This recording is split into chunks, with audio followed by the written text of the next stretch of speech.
একজন বুজুর্গনে দিন একটা যুবককে বলেছিলেন, হে যুবক, তুমি এত নাফরমানিতে কেন লিপ্ত হয়ে থাকো? রবে হুকুমত কি তোমার কানে যায় না? তো সেই যুবক বলেছিলেন, হ্যাঁ, আপনি আমাকে চিনেন? তো বুজুর্গানে দিন তিনি বলেছিলেন, হ্যাঁ, আমি আপনাকে চিনি।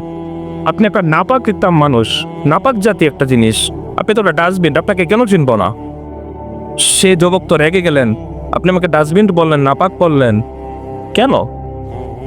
তো ওই বুজুর্গানে দিন বললেন, তুমি তো একটা নাপাকি জাতি মানুষ। তুমি যখন দুনিয়াতে আসবে, তোমাকে দুনিয়াতে আসার জন্য, যখন তুমি দুনিয়াতে তোমাকে আনবে, তোমার মা বাবা তোমার জন্য গোসল করতে হয়েছে। তুমি নাপাক জানিস না? তা আমাদের শরীরটা যদি ছিঁড়া হয়, এটার মধ্যে কি পাওয়া যাবে? ময়লা আবর্জনা পাওয়া যাবে। হ্যাঁ, এগুলোই তো পাওয়া যাবে। পেটের মধ্যে কি থাকে? স্বর্ণের খনি থাকে? কারো পেটের মধ্যে স্বর্ণের খনি থাকে? নাপাক জিনিস। এগুলা নিয়ে তো অহংকার করা সাজায় না। তো তুমি কেন অহংকার করবে? এটা আল্লাহ তাআলার কথা, কার কথা?